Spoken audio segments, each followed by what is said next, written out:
from the pro. Guys, today I'm bringing you someone super special, someone we all need to really work with because home inspections are super important. So when you're buying a home for a $5 million, you got to make sure what's going on with the house. So the one and only good friend of mine for a long time. It's funny. I mean, we know each other for almost like 20 years or something. We shouldn't tell them how long, but it's for a long time. So Tony, thank you. Tony Christoforou from Touchstone. I appreciate it, man. Thank you. Thank you for having me. Thank you so much, man. Appreciate it.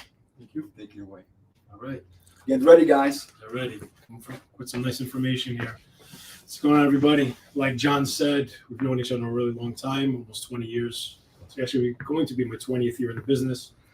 A little background on me. My company currently is Touchstone Home Inspection. When I first started in the business, I had purchased a franchise and I started that way and then learned. And over the years of training and getting licensed about 17 years ago now, we just learned and the business has evolved and changed. Like I'm sure John has, he's made changes too, everyone does. So we've done that. So basically, so Tony, let me ask you this, right? So before home inspections, like what did you do? I know 20 years, that's a long time to be in the industry. What did you do before home inspections? Yeah, so it's interesting. So I started actually going to school. I went to, wasted a couple of years in Queens College hanging out, and then ended up at Farmingdale University. So I drove back and forth from Astoria to Farmingdale every day for a couple of years and got a background in biomedical engineering, which is basically electrical engineering. Worked in a hospital for 5 years, basically in the operating room, dealing with surgeons and heads of every department you could name of. And then I decided I needed to make a change. I saw I wasn't really going anywhere. I decided to go into my own business. So what should I do? I have backgrounds. My father is a licensed electrician, so it was always handy growing up. Learned from him. Stumbled into home inspection.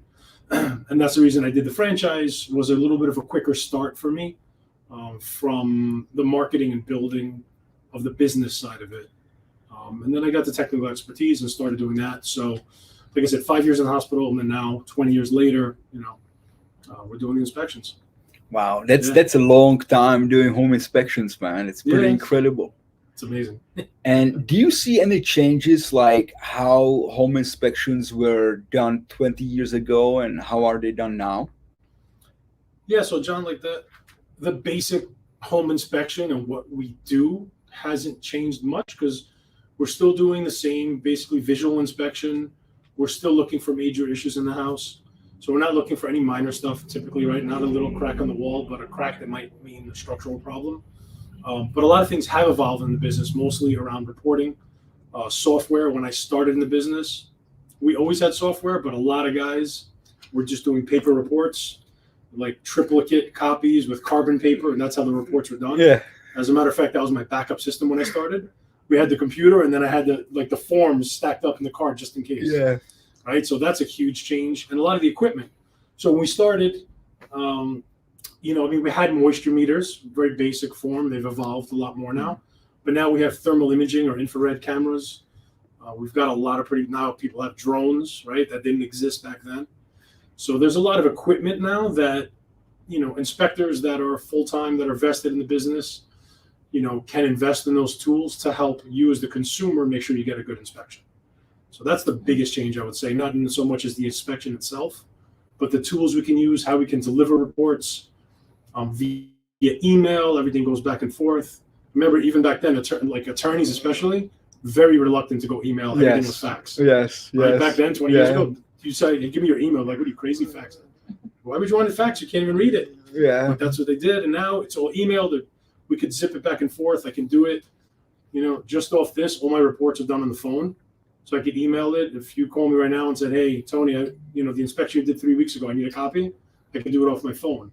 So it's very convenient. You're at a closing. You need to see what's going on. We can do that. And what I love about you, Tony, that you always stay on top with the technology.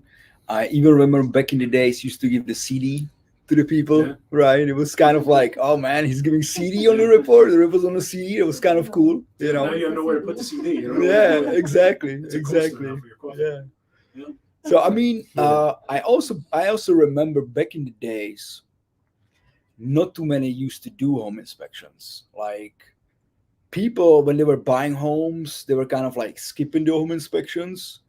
And now I would say like everyone does home inspections. It's like, Yeah. you don't do home inspections? That's kind of crazy. You The know? last couple of years, I think some people were skipping, which isn't really advised. Yeah. In my opinion, and I get it, there's a lot of stress in the market. If you have properties with multiple offers, sometimes you can waive the inspection to get in your offer accepted faster. I don't really agree with that principle, although it's done. Because something you're not going to catch. I mean, if you're doing a ton of work on the home, I guess you're going to get it during construction, but you really don't want to skip the inspection. So oddly enough, the inspection industry started in the 70s, I think around 76. Wow. And it was really created to take liability off of realtors. So there was a big case where real estate agents got sued or whatever the case was, and then they really started promoting the home inspection. So, hey, wait, we're getting blamed for all these items found when people buy a home. So now there's a need all of a sudden for home inspection. So you as a realtor or the attorney be like, hey, you're buying this house, you're making a big investment. I think you should have it inspected by a professional that can tell you if there's any major issues before you buy the house. And then at least you have a roadmap of what you need to fix when you get it. Yeah. I mean, it makes sense. Even if you buy the home and let's say it's not subject to the home inspection, you always want to know at least what's going on with the house for your own knowledge, right? Like if something major is going on with the house, you got to know, right? Before jumping in. Oh, exactly. You want to know beforehand. So in New York, we're kind of backwards from everywhere else in the city. So you're actually getting your inspection done most times before you sign contract or before you return a signed contract to the seller.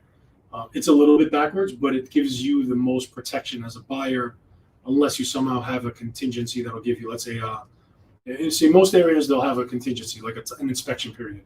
So you'll go into a contract or a binding agreement of some sort, and they'll say you have, let's say, 5 or 10 days to have a home inspection. And if you uncover something, then you can either back out or negotiate. In New York, it's different because realistically, once you're in that contract, you're locked in. So you want to have it done before, right? And then if there's information that's useful, maybe you can negotiate still, have the seller take care of something, maybe possibly get a credit, or if it's really, you're in over your head, you could walk and kind of move on and find another property. I love it. Yeah. Now, who can be a home inspector? Do you need to be licensed for it, certified? Do you need to be like a licensed electrician, plumber? So anybody can be a home inspector, but since 2005, everyone needs to be licensed to be a home inspector. So they need to take New York State certified courses. They need to pass an exam, carry insurance, and then they can become a home inspector. I kind of wish the requirements are actually a little bit stricter, but it is what it is. It's better to have it than to not. So anyone that you hire as a home inspector, make sure that they're licensed, make sure they carry insurance. Above and beyond, actually, what the state only makes you carry minimum insurance. They only make you carry a liability insurance, which basically, if I break something, it's covered, in the house. But errors and emissions insurance is the important one that we don't have to have in New York State. So that means, if, let's say I missed a major problem with the foundation and litigation comes down the road, which we never, hope never happens, but it protects me and it protects you as a buyer, right? Because then there's some recourse there. Because once you buy a house, it's yours, right? It's like you bought a used car as is. Now, the wheels fall off, you have to fix it. It's the seller sold it to you as is, and it's yours now. So, that's what you have to deal with when you buy a home. Now, I know you said you wish it would be stricter. Tell me more about it. So, in my opinion, when I started in the business, there wasn't even licensing. So I went for training for 3 weeks, and then I shadowed some other inspectors, basically a mini apprenticeship, but I actually still had to go out and do inspections on my own. So my first inspection, I'll never forget it, just happened to be this huge, I don't even know what it was, or 2 or 3 family, like 5,000 square foot house. I was there late. The sun went down. It was like, this is never going to end. What am I doing with my life? But from there, it got easier and easier. But I think you have to have 1,000 plus inspections under your belt before you're really comfortable and know what you're telling people. Thankfully, I feel like I was competent and I never really had any complaints even back then. But I know the inspection I did at number 1 through 100 is not the same as the inspections that I'm doing now, thousands of inspections later. So if they had some sort of maybe an apprenticeship program or at least a guideline. So right now, I only really have to do 40 hours of inspections in the field to get my license, which amounts to like 10 home inspections. So, and a lot of these training schools, they're really not giving you a lot of value Mm-hmm. with the on-site inspections. Mm-hmm. So if they were to do that, I think that would be great. The testing and the classes, it's 100 hours. That's fine. Continue again every 2 years. But I think like that training part of it should probably would have been a little bit stricter. Yeah. So that's the only thing I think would have been a little bit better, kind of level the playing field, make sure the consumer is actually getting a good product, for the inspection. I know they started doing that with appraisals now, I believe, right? There's an apprenticeship program. Yeah. I think 2 years or whatever it is. So I think something like that would be great for the industry. But I don't think it's ever going to happen. But I think that would be good. Now, when it comes to home inspectors, right? I mean, the buyers they really have a wide variety of options, even from price points, right? Like we talk about it a little bit. I mean, they're starting anywhere from like $300 and they go up all the way to like 1,000. Right. So I mean, what it would be some of the things would you suggest for the buyers and the agents to kind of like ask the home inspector to sort of like qualify to really pick the right person for the job? Right. We were having this conversation right before we started. I had a client the agent called actually for a really big home, 9,500 square feet, multi-million-dollar house, beautiful home. But with that becomes a complicated inspection. Pools, multiple air conditioning systems, 5 fireplaces, a lot of different things. So when we price inspections, it's based on multiple factors. For a simple home, let's say you have like a cape house or a brick attached house, they're a little bit easier to figure out. We do them a lot. I do a lot of work in Queens and Brooklyn and the Bronx, Manhattan, but we do Long Island also, Nassau and Suffolk. So there's differences there, but we're looking at the complications. So what you want to ask the inspector is like, first of all, where are you looking at your house? You want to know that inspector is qualified in those areas, like meaning, do they do a lot of inspections in those areas? So I do a lot, let's say, as an example, I do a lot of homes in Sunnyside Gardens. I'd say probably inspect more houses in Sunnyside Gardens than anyone else.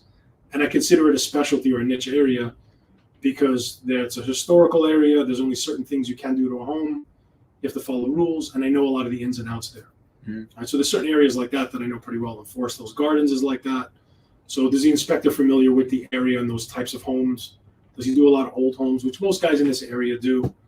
How long have they been in the business, right? So licensing, I don't like to say assume it, but every inspector should be licensed.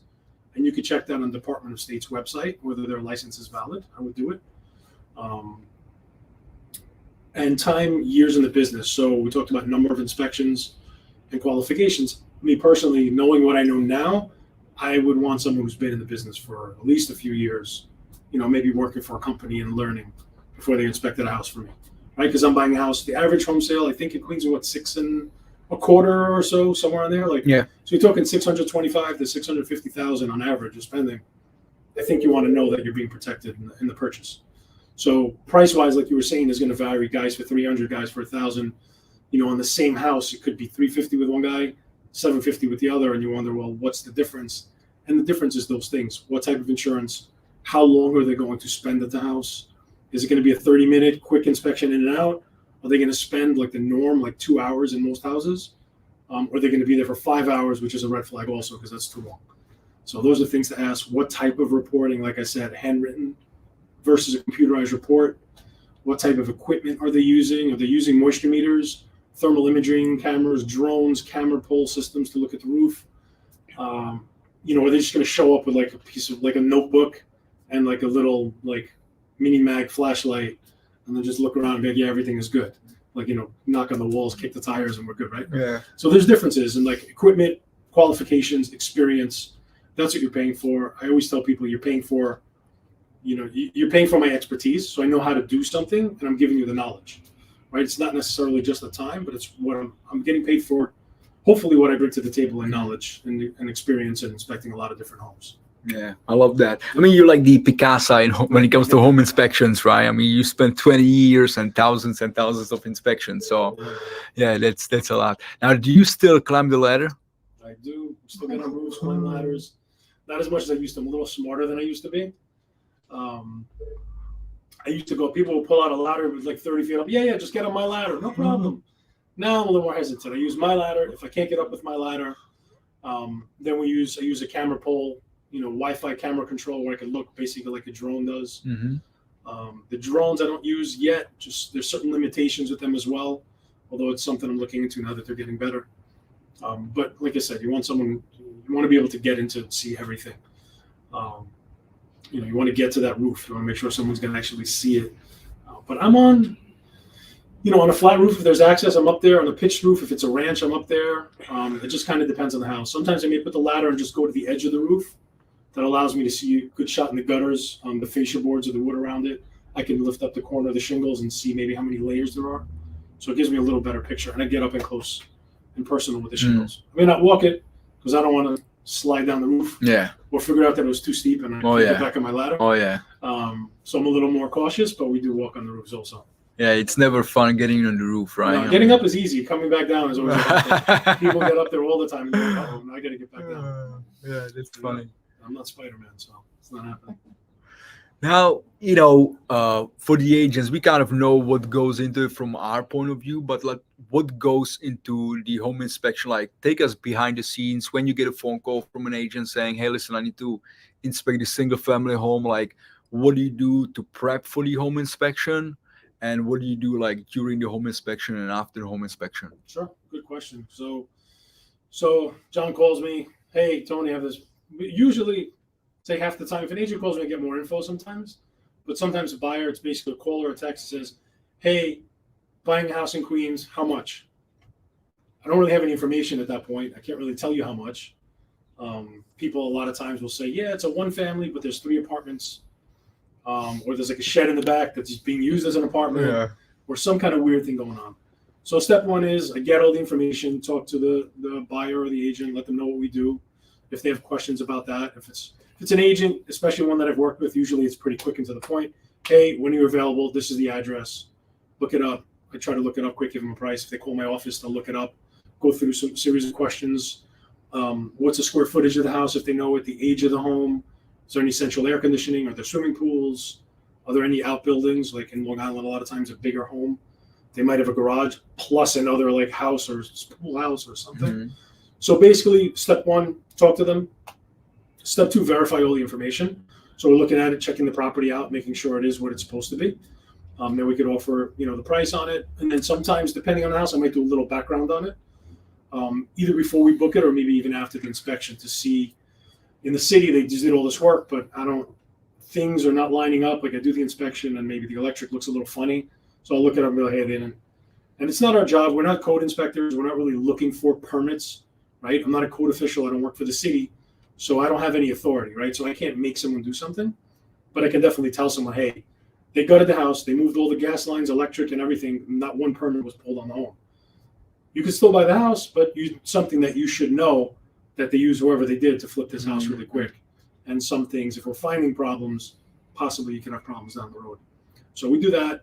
Then we set up our inspection time. We show up with the inspection. I personally like to have the buyers attend the inspection and be there, preferably walk around with me, at least on the exterior in the basement where the big stuff is. Then they can go run around and measure rooms, whatever they want to do to kind of let me do my thing. So we go through the inspection. Average time is about 2 hours on most homes, somewhere in there. We go through everything, and at the end, I'll do a recap with them. Once the recap is done, then we'll get back to the office and generate a report. So like I said, I work on my phone, but we take basic info and photos. And then afterwards, you actually have to put that report together, make sure it all makes sense, put the photos in order, annotate everything, put arrows and circles and things to make it easier for you to read it, right? Because you want to be able to understand the report. So that's what we try to do. So that's like the back house, especially on a bigger home, a lot of work goes into the report. So it's not just really cookie cutter and hand it off. Some guys do it that way. I like to put a personal touch on all the reports. Some comments are like a canned comment. Basically, it's similar for a lot of homes, but I always tweak it to that individual home. So on the home inspection, like now during the home inspection, like where do you start usually? And how it goes, like what are some of the major components you're really looking for? What do you spend more time on and what do you spend less time on? Yeah, so basically the way it works for me, typical house, and sometimes there's issues with tenants and we try to work around them. But typically we're starting outside the home. And I always like to start from across the street and look at the house, make sure it's not going like that. So make sure that it's nice and straight. And I typically do 2 circles around the house. I go I always start from the left to go around to the right and then back one more time. I'm always looking because we have like top of the house and the bottom of the house to look at. Me personally, that's where things can vary. Some inspectors like to walk in, go straight to the top floor and work their way down. Me personally, I like to go to the basement first, see all the mechanicals. Before I turn on the boiler, I like to see it, kind of see what's going on. Do I smell gas? Is there something weird happening? And then once I finish the basement mechanicals, I'll go up. Then I'll go up, turn on the heat, go to the top floor, down.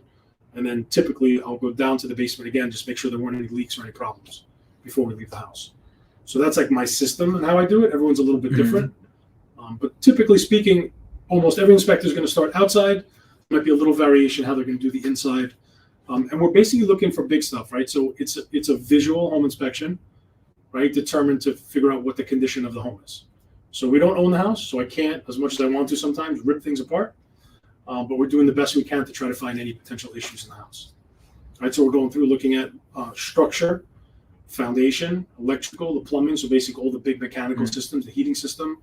How old is it? Is the boiler rusted out?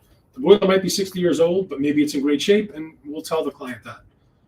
But the boiler might be 10 years old, was poorly maintained, and you're probably going to put money into it. Or there might be like a really long service history attached to the boiler that says replaced, repaired, replaced, and you know you're going to have a headache with that heating system. So we try to give the buyers as much information as we can. So that's kind of what, in a nutshell, we're looking for. Any big stuff, or items, conditions like a crack or maybe a leaky gutter, that's going to lead to a problem down the road, right? So we want to give you information like, so cracks, damage, this is happening now, and then maybe a crack in moisture penetration that over time is going to lead to A, B, and C, so we have to fix it now. Hasn't gotten bad yet, but it will get bad. So we want to give those things. And then the third, so that's number one, right, is current issues or things that have to be fixed, whether it's today or within the first couple of years, things that can lead to big issues, and then safety items, right? So missing hand railings, fire hazards, things like that we'll notify the seller about actually a lot of times. So that's kind of how the inspection is broken down. Those are the main categories, right? And so you said you start in a basement. I know you said because of the gas leak or any issues like that. Any other reasons you really want to start in the basement first? I just like to get it done. So in my experience, I feel like, especially when a buyer is with me for the inspection, we do the outside, that's important. And then if I go do upstairs and go through bedrooms and then first floor and then basement, by the time I get to the basement, they lost interest already. So if I do basement first, right, when we go inside, then I can point out all the major items and systems to them. And then if they want to go measure rooms and do what they want, you know, the interior rooms are simpler, although there's work to be done. We have to run the water, check the bathrooms, the kitchen, the bedrooms. By that point, they can kind of go off and do their own thing and measure rooms. And if I need them, I can say, hey, come and look at this or look at that. But I feel like I have their attention, right? It's like you go to a conference or a seminar. At the beginning, you're all hopped up and you're into it. And then you start tailing off. You get distracted, you get sleepy, and then you don't pay attention to the last second half of it. Yeah. Right? So I know I do that. So I want to get their attention at first and get it done. And then I can always circle back with other things if I need to. I love that. And it kind of reminds me like similar when buying a car, right? You would probably, didn't inspect the interior. You maybe pop the hood, check the engine, really see that the mechanics of the car in good condition, right? Similar in the home. Right. You want to look at the main stuff first, right? So obviously look at the paint. You take a step back and look at the car. Make sure it doesn't look like it's twisting. It wasn't an accident. You check the paint on it. And then you might look at the wheels and tires. You're going to pop the hood, look at the engine. And then you're going to start it up. And then you might look at the interior blemishes and the windows and like the blinkers and kind of the supporting items, but not the most important. Right? The bigger stuff is like the structure, right? The body of the car and the engine. And then everything else kind of falls into place around it. So same type of thing. Tell us what was like one of the worst inspection you ever did, like where there was just everything wrong with the home. No, I mean, I've done so many. So tomorrow morning I'm going out east. I did an inspection for this woman and her mother 3 weeks ago in the Islip area. The agent told me, listen, everything's brand new. The house is perfect. Everything should be beautiful. I said, great. Easy for me. I'll go do the job and we're out of there.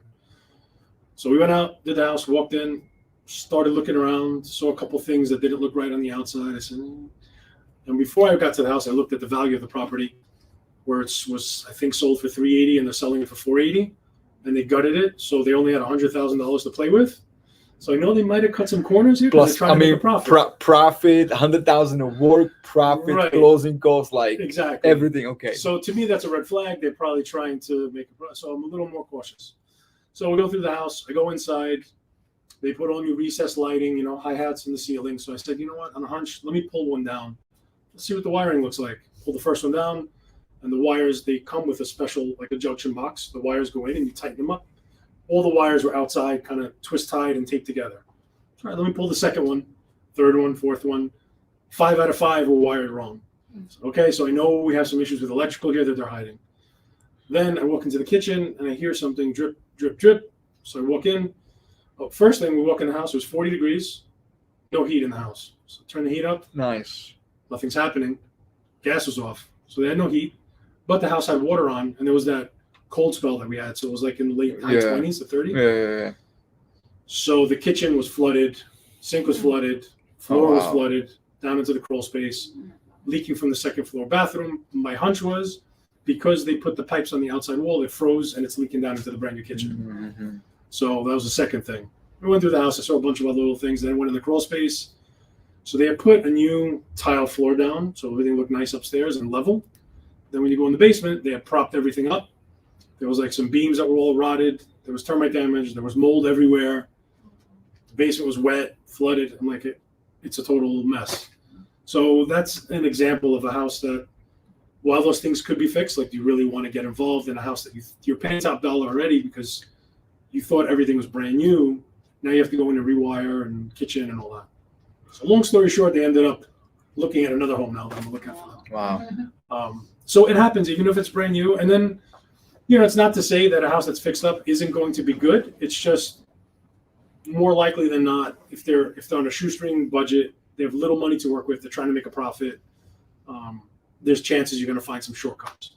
So having the inspection done, even if it's new or fixed up, to me is a great idea because you're going to find something. So in this case, the seller didn't want to work with them. They probably just wanted to find someone to skip the inspection. And those people find out 6 months later that they have a bunch of problems. Yeah. So, yeah. So that's the most recent disaster, if you want to call it that. Wow. So we avoided disaster. So the buyer at least doesn't have to live with that because they had the inspection. So can they get in trouble for that? Can the seller get in trouble for that? Yeah, for not disclosing or. I mean, I guess you get into let's getting into legal stuff, right? So I'm not a lawyer, but I would think I guess as a buyer, once you buy the house, it's still yours. Yeah. But you can prove like negligence, I guess, or it'd have to be malicious or whatever. I mean, it's more of an attorney question, but I'm sure you could go after him for it. Yeah. What would you get? I don't know. Would it be worth it? Because then you have to take them to court. You have to get an attorney. You have to go through that whole thing. So I think more times than not, people don't bother unless it's a total mess. Can the inspector get in trouble for not, finding certain things? For not disclosing? Like if you didn't open the lights, right? If you didn't open the hi-hats. Well, so technically I'm not. So we have a standards of practice, like a guideline. So New York State gives us a guideline and says this is what, as home inspectors, you're required to do as a minimum, right? So that's our standards of practice, just like code. Yeah. So what code means, people think, oh, it's code, the house got inspected, everything's great. Not necessarily. They just built it to a minimum building standard. They built the house so that it's not going to fall down and it's going to be safe. Doesn't mean it was well built. It just means it's at a bare minimum where it's going to be okay. Okay. Right? So same thing for home inspection. They want a bare minimum standard. So, we go above and beyond certain things. So removing a light is not really in my standards. So if I plug in my tester to every electrical outlet, I turn on the lights, they go on and off. That's really where my inspection starts and ends. I don't have to go further. But sometimes I do when I have a hunch about something and I'll check. Okay. So, I do it. I don't have to. Could I get in trouble for it? I mean, I guess anyone can kind of try and sue for anything if they really wanted to go down that road. Would I be responsible for it? Probably not, because, I don't really have to go that far, but I like to go a little bit further with certain things. Yeah, and in New York State, they're giving the credit of $500 for not disclosing the property disclosure form. Right. Which is actually really common out of state. They always want to get that filled up. And so if they take the credit, then they take in the home as is. The seller doesn't have to disclose anything. Right. Yeah. I mean, I think the only problem, like if you talk to an attorney with something like that, if it's a professional selling the house, like a flipper or a realtor, and they do it repeatedly, And I guess as a buyer, if you could prove that, hey, you do this all the time and you gave me this house with these known defects, then you might have a case. Yeah. But it's just like a seller. I live in my house 20 years. I sell you the house and you find problems afterwards. I'm not responsible. I lived in it 20 years. Now it's yours. You had to deal with any repairs. Yeah. Right. I think there's probably a little difference to that. But again, that's more kind of an attorney question. But that's what, you have the home inspection and like, can we be held liable if I don't find something? Yeah. So like if I decided, say, hey, you know what? That crawl space looks really dirty. I'm not going to go down there. And I didn't find all those stained and rotted beams, the termite damage, the leaking, all these other issues. Yeah, I mean, they could come back to me for that and be like, well, when the judge can be like, well, did you go in the crawl space? No, why not? There was a staircase. You could go down. Even if you just went down and looked, you'd see some problems. So if I didn't do that, that's a different story. Yeah. But if I did what I was supposed to do as a home inspector, we're not perfect. It's a snapshot in time. I'm there one time for a couple of hours and conditions change. Yeah. So I could do what I can do, but there's some limitations to it, right? Like let's say that leak in the bathroom didn't happen now, it happened in a year. I can make mention that the pipes are on the outside wall, they're prone to freezing, but I don't know if it's going to happen or not.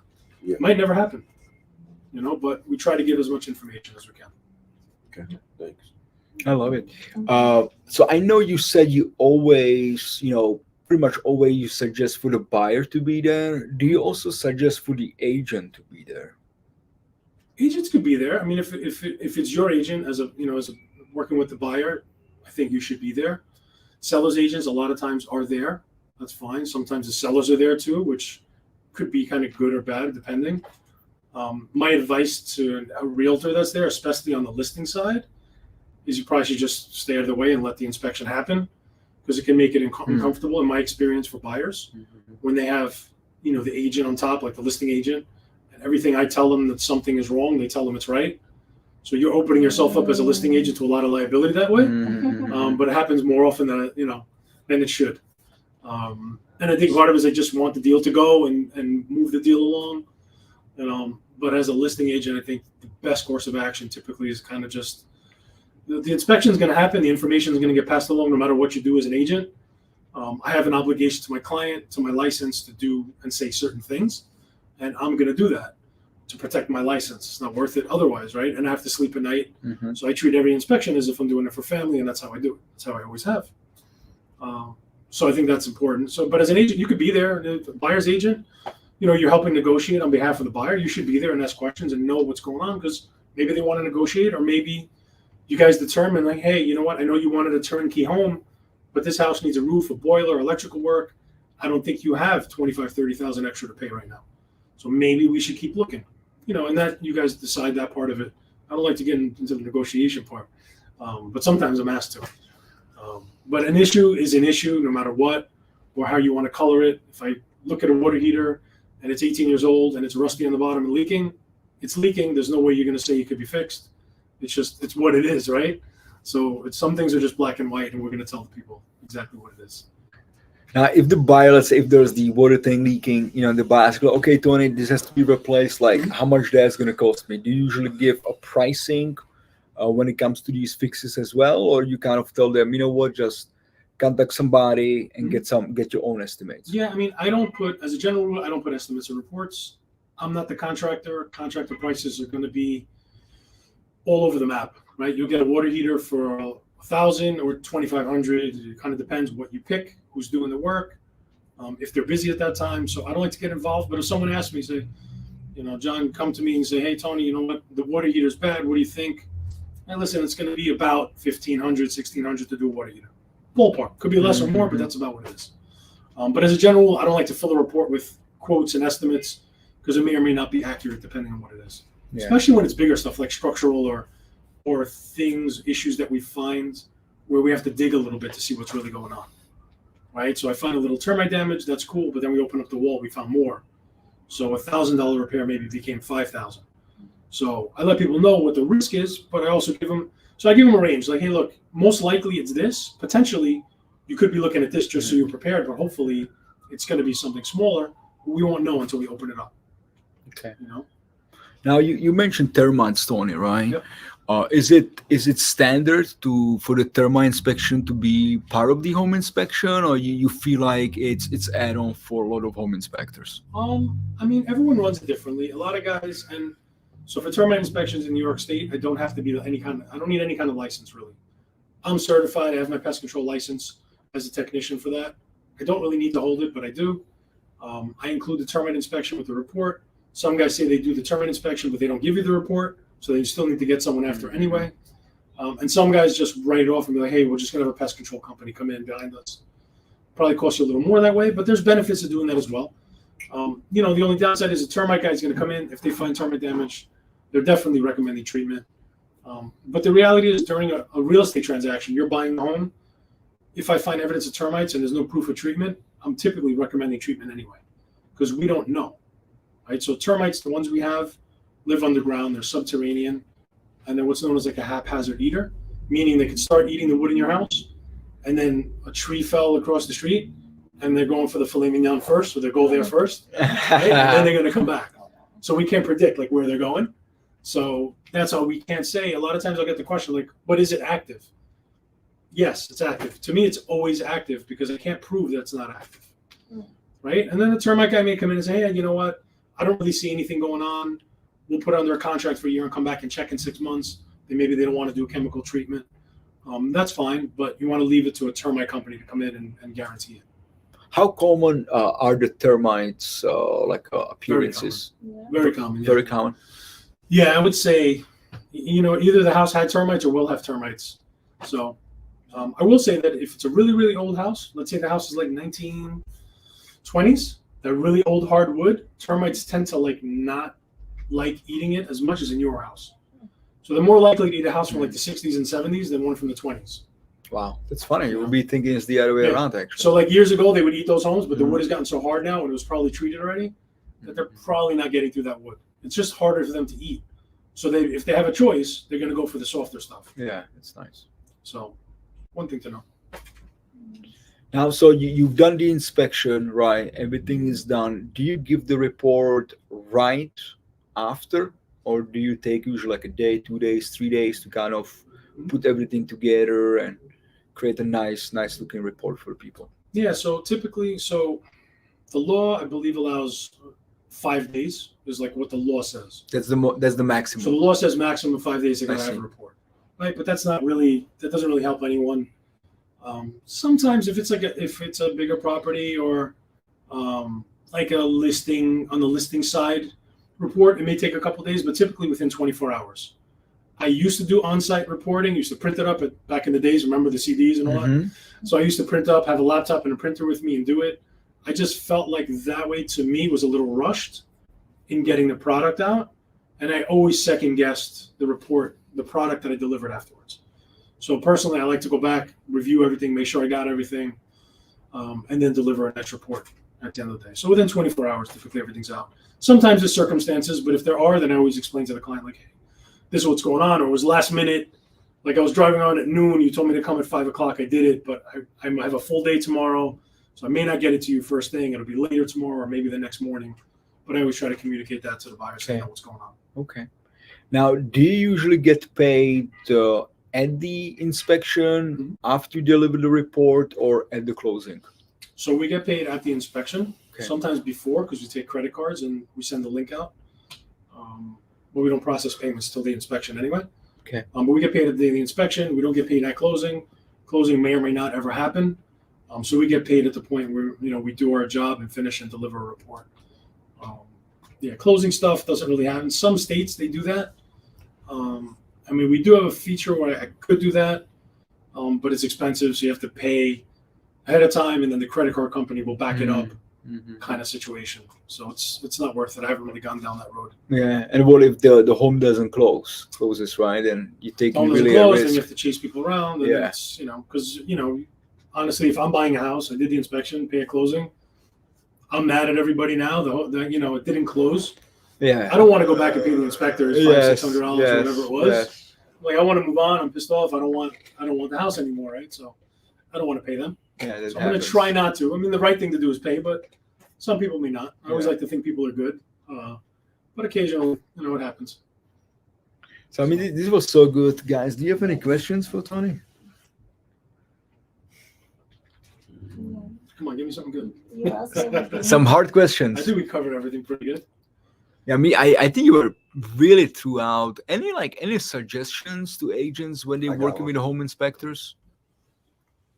Yeah, I mean, so as an agent, also, we talk about price. So as an agent, obviously, you're going to want a team around you, right? So you're an agent, you have to have home inspectors. You want to have maybe even title companies. You want your attorneys. You want your mortgage people that you deal with and you're comfortable with. So everything goes nice and smooth. You have synergy. So be comfortable with those inspectors and mortgage brokers, whatever you're dealing with. A lot of times price will have an agent be like, oh, how come you're charging this much? It's too much. Like, to me as an agent, unless I felt like the inspector was just taking advantage and was so expensive and ridiculous, like that's none of my business. Like I wouldn't really get involved with price too much. Sometimes an agent's trying to do the right thing and be like, yeah, call Tony. The inspection's only going to be like 400, and then the buyer calls and says, oh, it's supposed to be 400. I'm like, yeah, but it's going to be like 600 because X, Y, and Z. It's a bigger home. It's this, it's that, and the other thing. Oh, but my agent said. So now I'm in a situation, right, where we don't want to make the agent look bad, right? We want the client to be happy, but I can't do it for that price. So the agent maybe just misspoke or maybe they misheard or whatever. So, if you know what my pricing is and you give it, no problem. It goes for anybody, but you may not want to go down that road. Sometimes it could burn you a little bit and it looks a little weird. I had a situation a few weeks ago with an out-of-state client. They didn't know they were out of state. Same day inspection. After they signed the paperwork, did everything, the person buying it decided that the fee was too high and didn't want to pay me. The fee is like, well, I'll give you 200 less. That's what I'm willing to pay.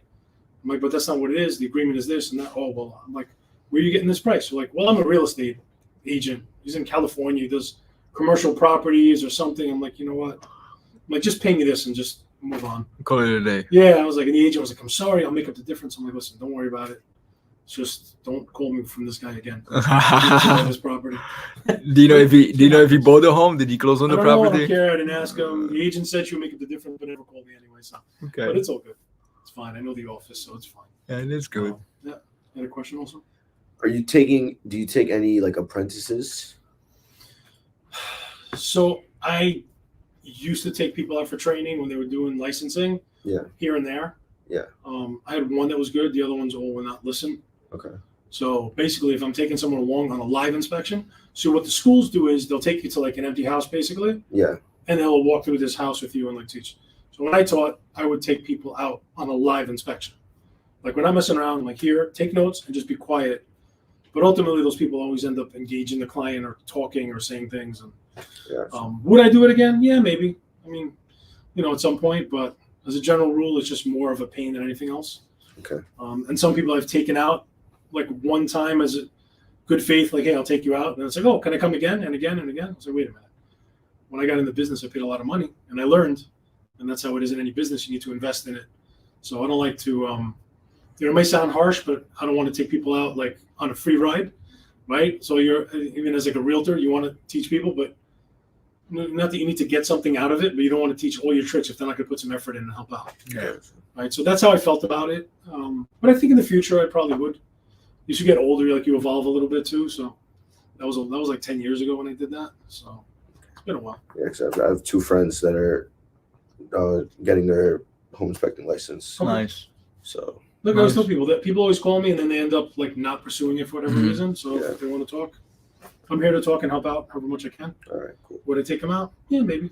Okay. Depends. If I got a good vibe from Yeah. somebody and like I thought it was going to be worth it, to take them out like for them and for me. Yeah. And not like monetarily, just like Yeah. they're not going to be a pain and interrupt my inspections that someone's paying for. Then I would do it. Okay. So Cool. Thank you. That's great. Now, Yeah. really common, right? Like I know a lot of the agents when the report comes in and the outlet doesn't work, there's a scratch on the wall, and now the bar's coming back, and they're like, "Oh my God, the outlet's not working," and stuff Right. like that. So I think sometimes the home inspection can really scare the buyer away. So like what do you do to kind of mitigate or just make sure that the buyer feels comfortable what they're getting themselves into? Of course, you letting them know what's going on with the house, but at the same time it's not a big deal. They're not making a big deal out of a small thing. So it comes down to a few things. So number one is, and that's why it's important when you pick inspectors, knowledge. So how long have they been in the business? But not only like how long, like did they learn? Do they take courses? Are they actually knowledgeable and know what they're doing? And another big part to me is them being present for the inspection.